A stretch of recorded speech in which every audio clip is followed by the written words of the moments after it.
What's up guys, this is Yasin, and today is going to be a little different from what I usually do, because usually I kind of rank all the best decks from the format among all the decks available, but this time I'm really just taking all the best decks, and then I'm ranking the best decks among the best decks, so I will be extremely critical and, very, very strict with these decks and the placement, because even if you are in the worst section, it doesn't mean that you're bad, because again, I'm really just taking the best out of the best.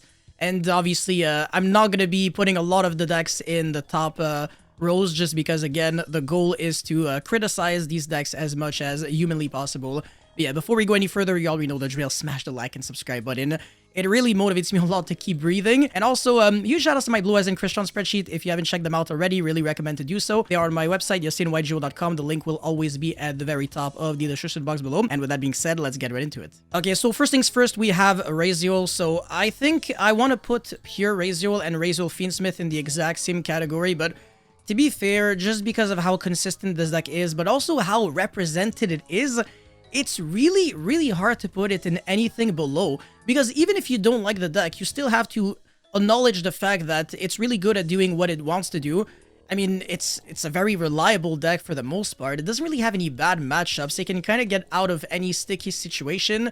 It just has inherent answers to everything, and because of that, it's really tough to just create a deck that just always destroys Raziel. It's pretty much impossible. Even if your deck has like a somewhat favorable Raziel matchup, it can still lose to this deck, especially if it's piloted by a good Raziel player.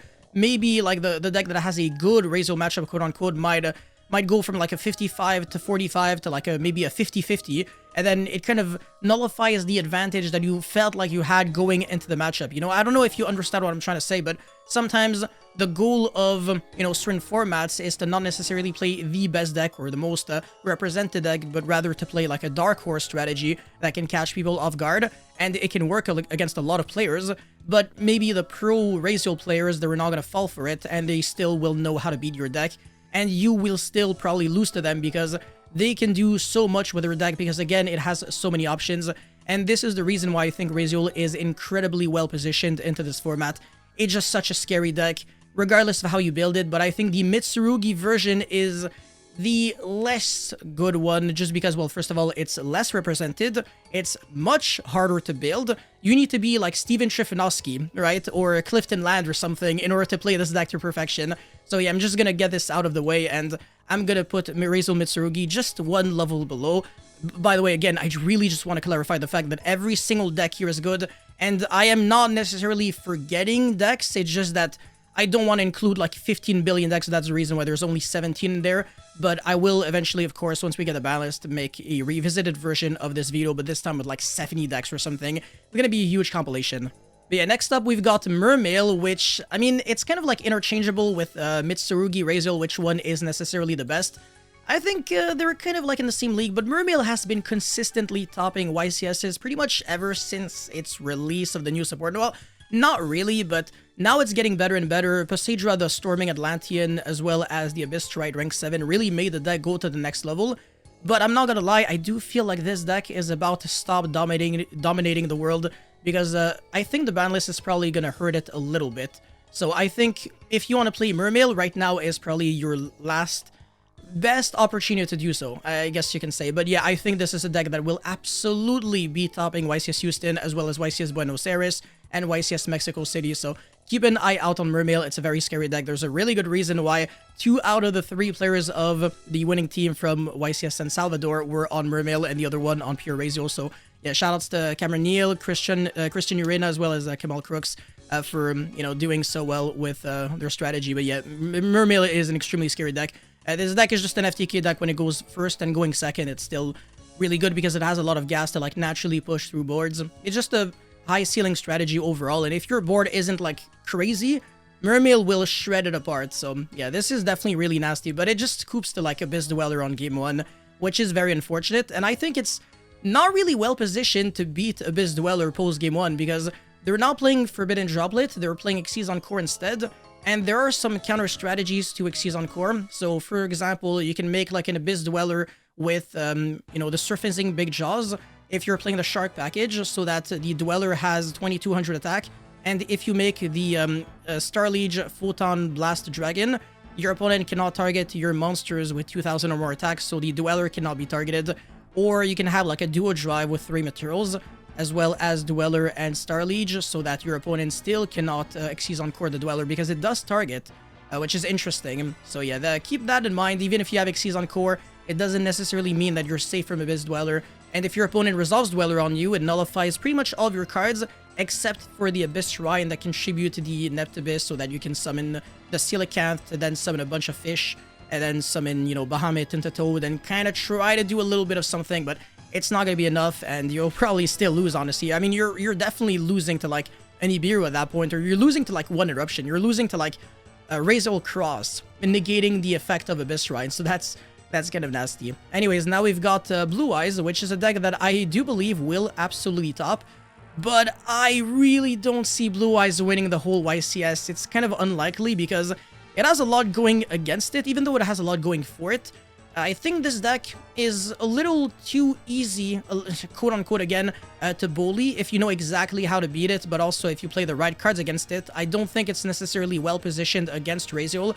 I think people are overestimating the matchup that Blue Eyes has against it. But with that being said, I do think it's a great investment long-term. Unlike Mermail, which I think is probably gonna die eventually, this just came out. And also this has the nostalgia bait in a way, so it's a great way of getting old players back into the game. So obviously Konami has a lot of incentive to keep this deck around. So if you are kind of concerned about Blue Eyes' future, don't be. I think this deck is there to stay. But yeah, I will be really shocked if I don't see Blue Eyes do well. Anyways, this is the Tachyon OTK deck, or Galaxy Eyes Photon, but not really. It's most likely, I mean, it's probably just the Tachyon strategy that I'm talking about. This is like a worse version than the Sky Striker Tenpai Dragon deck. It's not bad. Obviously, it can play Shifter, it can play some board wipes, it goes second all the time, so you always win your dice rolls. It's pretty consistent, I want to say. But it's a little gimmicky. It's just a little whack, honestly, for an OTK deck. It doesn't lose to Nibiru, I guess, but I think you're probably just better off playing Tenpai at that point. So I think you have an uphill battle just because you're going second, and decks like Malice, they make such unbreakable boards that they probably won't care. And also, if you shifter them, they also don't really care. So it's just, you have a lot of very bad matchups, and sometimes you can just randomly lose to, like, stupid bullshit. And Baguska against this deck is really tough because you do not play Link monsters. So yeah, you go into the Draglubion and then you can't do shit with it and then you still die. So yeah, that's a nice deck you got there. But yeah, if you draw like Regeki for the Baguska, which I'm pretty sure this deck can play, or Ultimate Slayer or whatever, there's like a lot of ways to build this deck. But yeah, by the way, this deck is not new at all. So, like I've been playing against like versions of this deck for like months and months and months. So yeah, a lot of people are saying, oh yeah, it just gained in popularity and stuff.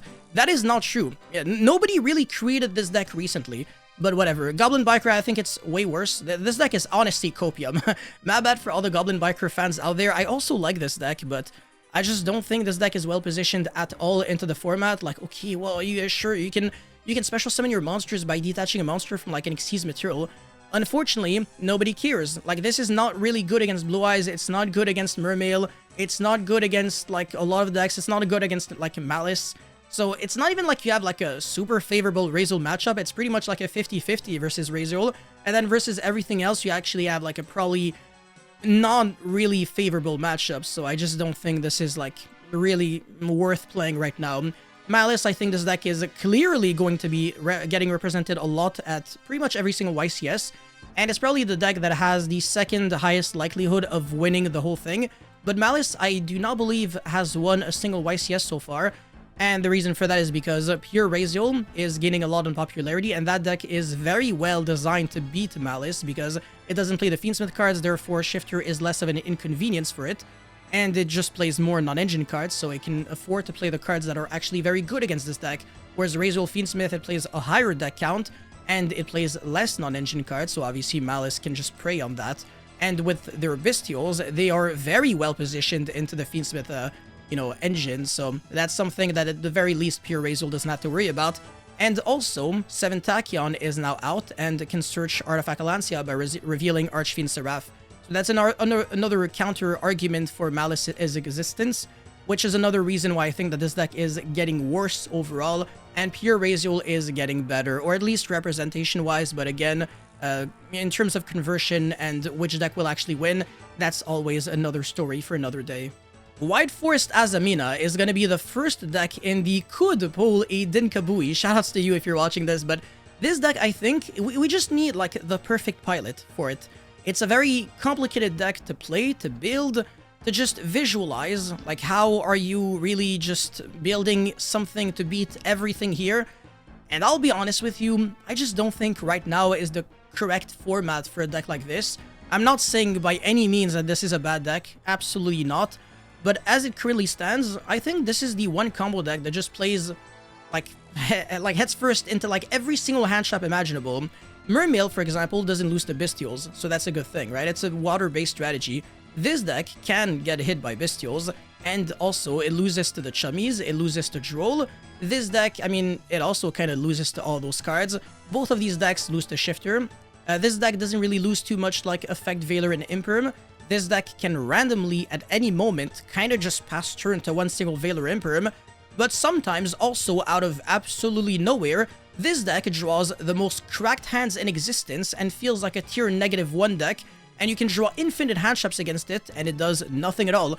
It's a really all or nothing kind of deck. It's really weird. It's hard to explain, but when I play against White Forest, I either feel like the deck is garbage because they just drew weak, or the deck is way too good. There's kind of like no in-between, but I think eventually when we'll be getting the next set, Alliance Insight, this deck will be cranked up one more level. So right now, I think I'm probably just going to keep it in this section. I think this is what it deserves.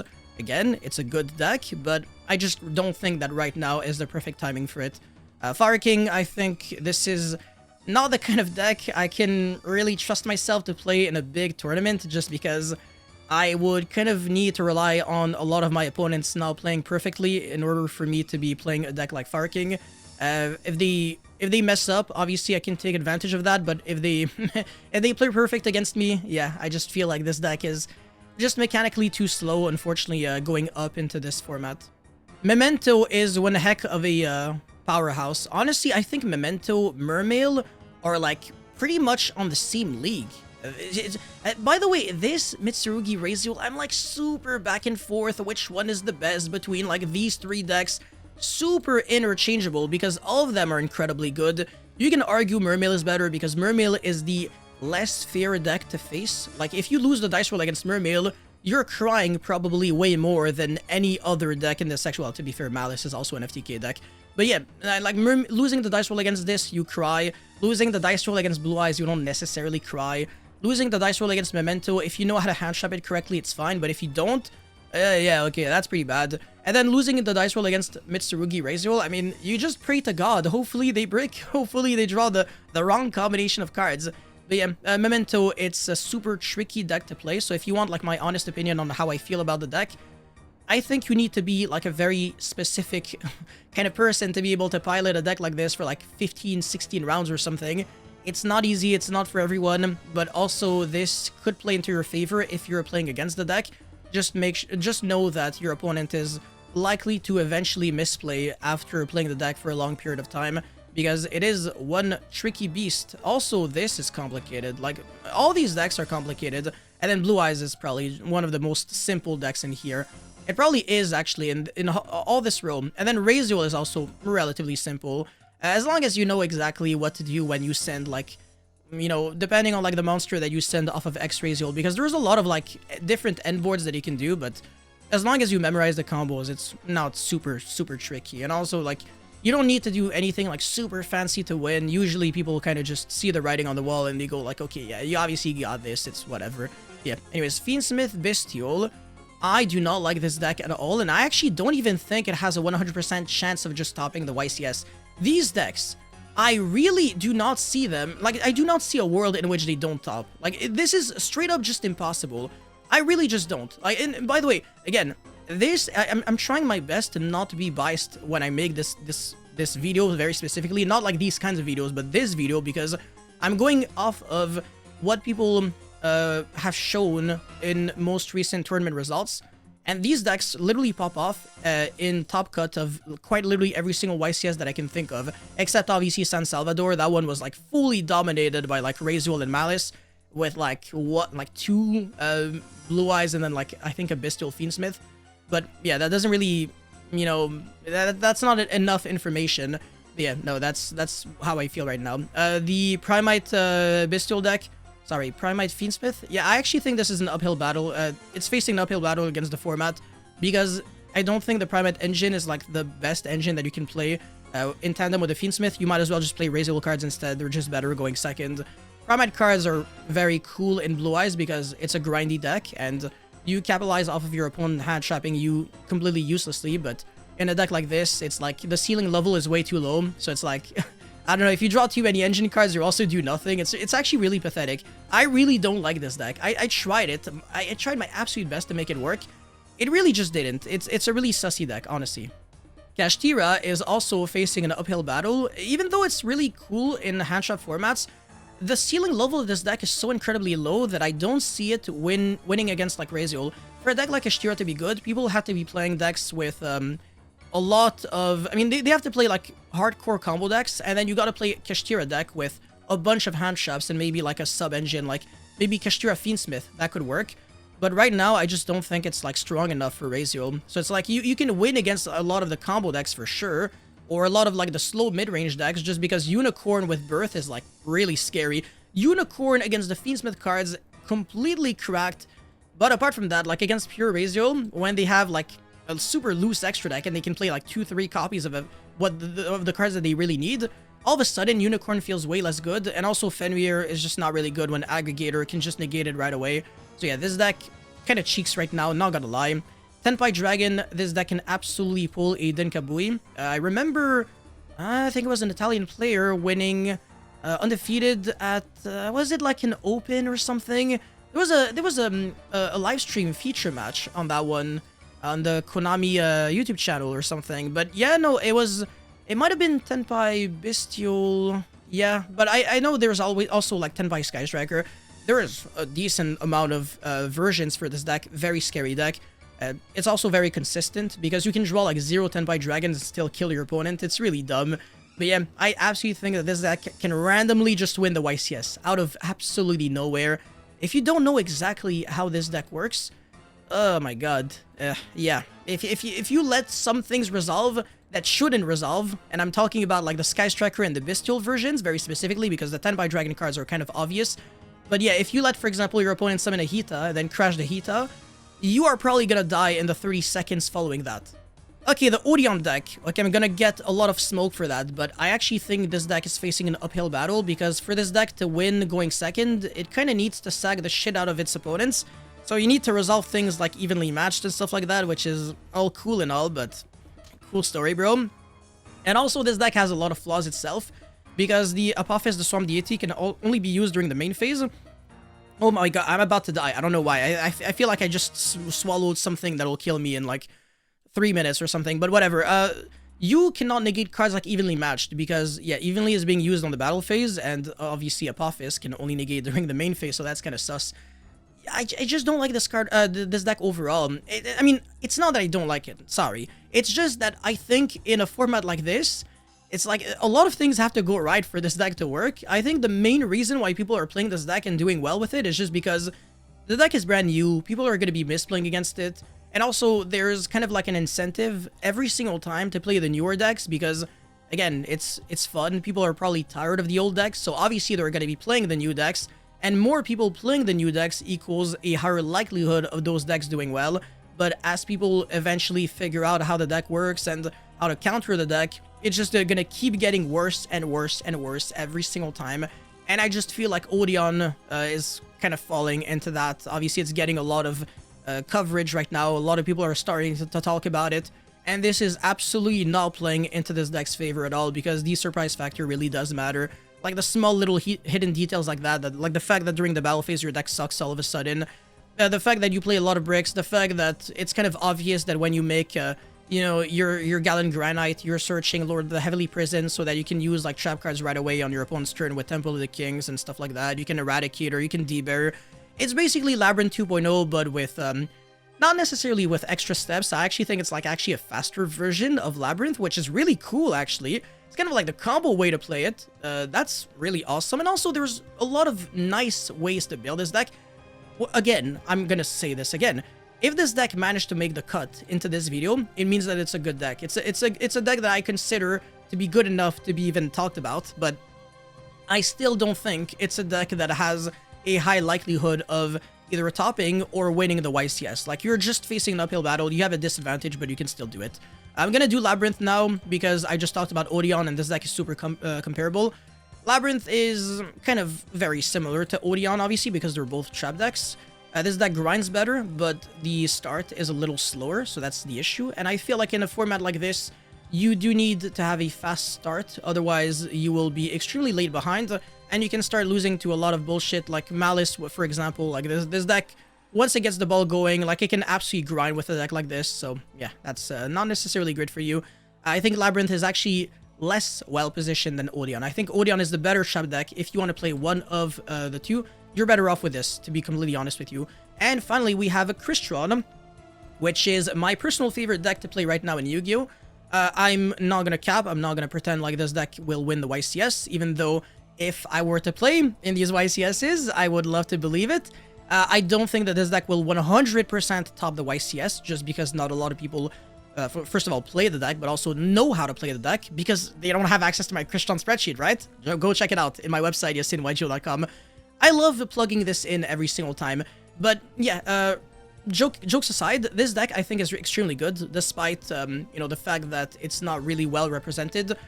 If I had to, like, actually rate the deck, it would probably be anywhere here, you know, like this section, because Mermail, Memento, Crystron, like, these three decks, to my eyes, they're literally on the exact same league. I really just don't really see much of a difference between them. These two decks both have the appeal of not losing to Bestials. This deck does not lose to the Water Bearer statue, and it doesn't lose to Moulin Glacia, because you don't give a shit if your opponent discards 2 Crystron cards, since they all have graveyard effects. So, interestingly enough, Crystron actually has a decent matchup against Mermail. It has a decent matchup against Malice, because Crystron Cluster prevents your face-up Crystron cards from being banished by your opponent's card effects. So Hearts of Cryptor is not great against you, SP Little Knight is not great against you, and then you can just destroy the Access Code Talker at any moment, so if your opponent doesn't play Nightmare Phoenix, your opponent will be living a living nightmare. And yeah, I think this deck is overall very well positioned into pretty much everything else at the same time. Like pure Raziel, you can make High Speed Road Hagoita, and then boost the levels of the monsters on your opponent's field by 1, so that your opponent cannot Xyz summon with them, which is kind of scary when you think about it. And against everything else, I just feel like this deck can just kind of do whatever you want. Like, you can make Dragsters, Infinities, Cluster, Quarian, Gondrax, you can make a bunch of negates, and just making Omni negates makes you feel safe, you know? Like Spell and Trap negates, Monster Spell and Trap negates, Pops, Quick Banishes, bunch of hand traps, a bunch of board breakers or whatever. You can main deck Forbidden Droplet, you can play some Kashtira cards, Unicorn is scary as hell. This deck is super resourceful, and also, it kind of scales with your deck building skills. Like, as the more effort you put into this deck, the more you'll feel rewarded for playing it. But at the same time, if you're just playing casually, just for fun, and you're just picking up Crystron just for the lulz, just because you're trying to have a good time, maybe this deck is actually worse than all the decks in here, honestly. I think these decks, if you just play them, even if you have kind of like a lower understanding of what you're doing, I think they still perform to like a base level that is like superior to Crystron. With that being said, I think Crystron, objectively speaking, is an incredible deck, and if someone extremely talented can pick up this deck and play it at, you know, any of the YCSs that are happening really soon, I'm not going to be playing in them, so unfortunately that can't be me. But yeah, if someone can do that, I believe that Crystron, or whoever will be piloting this deck, could pull a Dinkabui and just randomly win the whole YCS, and hopefully that'll happen. But yeah, that's it for this video. I'm actually kind of shocked to see how long this actually took for me to rate only 17 decks, but again, like I said at the very start of the video, I tried my absolute best to be as critical and, you know, strict as possible with the positioning, I guess you can say, of every single one of these decks. The exact positioning in each rows doesn't really matter all that much. I don't really care. Like, okay, is Crystron like above 10 pi, or is this like here or something, or this? Who gives a crap? I don't really care. At least for like these and like these two rows, maybe this is like somewhat accurate. But again, like these three decks are super interchangeable, as well with Crystron. Like, to me, all these 4 decks are all the same. Even Mitsurugi, Raziel, you can kind of just say like everything here is like this on the same league, and then Malice is like I'm probably gonna have like a level in between Will Win and Will 100% Top just for Malice, just because that deck is weird. But yeah, that's it for this video, guys. Thank you so much for watching. Don't forget to like and subscribe, and let me know how you feel about this tier list. I guess you can say in the comment section below. I'll see you guys very soon. Peace.